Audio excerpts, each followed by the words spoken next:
30 लाख लोग जो हैं वो अल्कोहल कंजप्शन में इन्वॉल्व हैं, और कुछ 30 लाख लोग वो जो हैं कैनबिस, ठीक है, उसकी कंजप्शन में इन्वॉल्व हैं, इनहेलेंट्स ले रहे हैं। 30 लाख लोग इनहेलेंट्स ले रहे हैं, मतलब इनहेल करके ड्रग्स ले रहे हैं। 40 लाख लोग जो हैं वो ओपियम ले रहे हैं इस टाइम पे, एंड वो यंगस्टर्स ज़्यादा हैं। शराब को लेकर कहना है कि जित पीते मत दूर होए, बरल पवे विचाए, अपना पराया पराया ना पछाने ही खस्मों तक के खाए, विच मीन्स कि जो आप ऐसी कुछ चीज़ कंज्यूम करें जिसकी वजह से आपको ये तक दिमाग नहीं रहता कि आपका अपना कौन है, आपका स्ट्रेंजर कौन है, आप यहाँ वहाँ गिरे पड़े रहते हैं, तो ऐसी चीज़ आपको कभी भी कंज्यूम नहीं करनी चाहिए। मैं सिख धर्म से वाबस्ता हूँ। सीधा हमें बोला जाता है कि जित खादा है तन पीड़िए, मन में चले विकार की, मतलब जो खाने से आपके मन में विकार का मतलब होता है वाइसेस, यानी कि काम, क्रोध, लोभ, मोह, अहंकार, ये कुछ चलता है जिसको खाने से या जिसको कंज्यूम करने से आपको वो स्ट्रिक्टली जो है वो कंडेम किया गया है सिक्की में कि आपको वो नहीं करना। वहाँ पे वो कहते हैं कबीर भांग मछली सुरापान जो प्राणी खाए, तीर्थ बर्त नेम किए सबे रसातल जाए,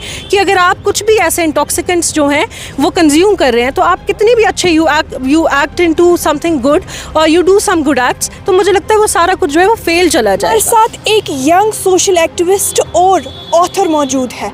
जी हाँ, मैं बात कर रही हूँ मनप्रीत कौर की। मनप्रीत कौर ने काफ़ी सारी किताबें भी लिखी है, उसके साथ साथ ये सोशल एक्टिविस्ट भी है। आज जो यहाँ पर ड्रग्स की कंट्रोवर्सी चल रही है, जो कि एलजी सरकार की तरफ से यहाँ पर इनिशिएटिव लिया गया, कुछ मुद्दों पर बात करते हैं। और मनप्रीत, सबसे पहले मैं मॉर्निंग कश्मीर में आपका खैर मकदम करती हूँ, और मेरा डायरेक्ट सवाल आपसे सीधे रहेगा कि एलजी एडमिनिस्ट्रेशन की तरफ से बहुत बड़ा इनिशिएटिव लिया गया ड्रग्स, कैसे, क्या कहना है आपका? क्योंकि हम देख रहे हैं कि छोटे छोटे नौजवान जो है वो ड्रग्स में मुलव्वस है, क्या कुछ कहना है आपका? सबसे पहले तो वाहिगुरू जी का खालसा, वाहिगुरू जी की फ़तेह, आदाब। Thank you so much morning Kashmir, आपने मुझे यहाँ बुलाया एंड अपना कीमती वक्त मुझे दिया। तो देखें, जिस हिसाब से आप बोल रहे हैं कि हमारा यूथ जो है, ख़ासकर क्योंकि एज अ यंगस्टर मैं यूथ की ज़्यादा बात करूँगी, तो आप देखें अगर हम स्टैटिस्टिक्स की बात करते हैं तो ऑल ओवर इंडिया जो हमारी एम्स की एंड नेशनल हेल्थ मिनिस्ट्री की रिपोर्ट्स हैं, उनके अकॉर्डिंग कुछ ना कुछ, अगर हम मेजर डेटा देखते हैं, ओवरऑल डेटा, तो कुछ ना कुछ 40 लाख लोग जो हैं वो ओपियम ले रहे हैं इस टाइम पे, एंड वो यंगस्टर्स ज़्यादा हैं। उसके बाद 30 लाख लोग जो हैं वो अल्कोहल कंजप्शन में इन्वॉल्व हैं, और कुछ 30 लाख लोग वो जो हैं कैनबिस, ठीक है, उसकी कंजप्शन में इन्वॉल्व हैं, इनहेलेंट्स ले रहे हैं। 30 लाख लोग इनहेलेंट्स ले रहे हैं, मतलब इनहेल करके ड्रग्स ले रहे हैं। तो मुझे लगता है कि ये एक बहुत बड़ा रिकॉर्ड है। यहाँ पर एक ही बच्चा जो है वो मल्टीपल ड्रग्स में या पॉली ड्रग्स में इन्वॉल्व है, तो ये बहुत ज़्यादा मुझे लगता है एज अ सोसाइटी हम लोग फेल हो रहे हैं कहीं ना कहीं।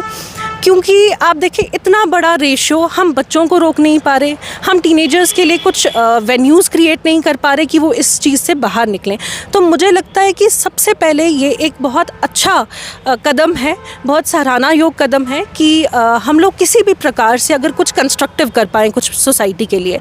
तो आप देखें जिस प्रकार से यहाँ पर काफ़ी सारे NDPS के तहत जो काफ़ी सारे एक्ट्स लागू कर रहे हैं ये लोग, दे आर वेरी गुड, क्योंकि किसी तरीके से भी हमें इस चीज़ को कर्ब करना है। एंड मुझे लगता है कि देखिए, हम बोलते हैं कि चैरिटी बिगिंस फ्रॉम होम, हम हमेशा बोलते हैं कि चैरिटी करनी है अपने घर से शुरुआत करें, but change also begins from home. यानी कि अगर मुझे इस वर्ल्ड में चेंज लाना है वो अब्रप्टली नहीं आ जाएगा, that will not come spontaneously in one go. तो मुझे खुद से शुरुआत करनी है, मुझे अपनी फैमिली से शुरुआत करनी है, मुझे अपने आसपास अपने फ्रेंड सर्कल से शुरुआत करनी है, तब जाके हम इन चीज़ों को कर्ब कर पाएंगे। तो जो भी स्टेप्स उठाए जा रहे हैं, क्योंकि it is something very constructive, अगर ये चीज़ें बंद हो जाती हैं तो जो भी कदम इसके लिए उठाए जा रहे हैं, मुझे लगता है कि we should appreciate them. Manpreet, आपने बहुत अच्छी बात कही कि change begins from home. Exactly. आप मुझे बताइए कि पेरेंट्स का कितना रोल होना चाहिए इस सब, क्योंकि हम देखते हैं कि मतलब हम अक्सर देखते हैं कि जो बच्चे की तरबियत होती है ना, वो घर से ही स्टार्ट होती है। तो आप क्या कुछ पेरेंट्स को करना चाहिए ताकि ये सब जो यहाँ पर फैल चुका है ये थोड़ा सा हम कंट्रोल कर सकें? देखिए, एज अ सिख मैं आपको सबसे पहले ये बात बोलूँगी कि इम्पॉर्टेंट है, मैं हमेशा कहती हूँ कि our parents they are first teachers, वो हमारे सबसे पहले टीचर होते हैं। जो चीज़ें हम घर पे सीखते हैं, मुझे लगता है कि वो हम थ्रू आउट अपनी लाइफ कैरी करते हैं। तो पेरेंट्स का बहुत इंपॉर्टेंट रोल होता है हमारी अपब्रिंगिंग में। आप देखें, जो एक बच्चा जिसकी कॉन्शियस बहुत ज़्यादा अवेक है, वो एक कितने भी गलत सोसाइटी में रहेगा, वो कभी उन चीज़ों को नहीं अपनाएगा जो उसको पीर प्रेशर के थ्रू लोग फोर्स कर सकते हैं करने के लिए। क्योंकि आजकल हमारा मेन जो टारगेट रहता है, जो हमारा मेन मुद्दा रहता है वो ये है कि पीर प्रेशर में आके जो हमारे यंगस्टर्स हैं वो इन चीज़ों में इन्वॉल्व हो रहे हैं। यानी कि एक ने किया, उसने बोला आप भी ट्राई कीजिए, दूसरे बच्चे ने वो ट्राई किया एंड फिर उसकी आदत बन जाती है। This is something which makes a habit. तो हैबिट्स जो हैं अगर आप वो बचपन से ही उनको अच्छे से धर्म के साथ जोड़ के रखें, उनकी अच्छी मॉरल वैल्यूज़ की अपब्रिंगिंग जो है, उनकी मॉरल वैल्यूज़ उनमें इनकलकेट करें, तो मुझे लगता है कि ये चीज़ें जो हैं ये कर्ब हो जाएंगी। जैसे अगर मैं अपने धर्म की बात करूं, मैं सिख धर्म से वाबस्ता हूं। सीधा हमें बोला जाता है कि जित खादा है तन पीड़िए, मन में चले विकार की, मतलब जो खाने से आपके मन में विकार, विकार का मतलब होता है वाइसेस, यानी कि काम, क्रोध, लोभ, मोह, अहंकार, ये कुछ चलता है जिसको खाने से या जिसको कंज्यूम करने से आपको वो स्ट्रिक्टली जो है वो कंडेम किया गया है सिक्की में कि आपको वो नहीं करना है। दूसरा कि अगर हम कबीर जी की बात करें, उनकी भी गुरबाणी गुरु ग्रंथ साहिब जी महाराज में है, तो वहाँ पे वो कहते हैं कबीर भांग मछली सुरापान जो जो प्राणी खाए तीर्थ बर्त नेम किए सबे रसातल जाए। कि अगर आप कुछ भी ऐसे इंटॉक्सिकेंट्स जो हैं वो कंज्यूम कर रहे हैं तो आप कितनी भी अच्छे you act into something good और you do some good acts, तो मुझे लगता है वो सारा कुछ जो है वो फेल चला जाएगा।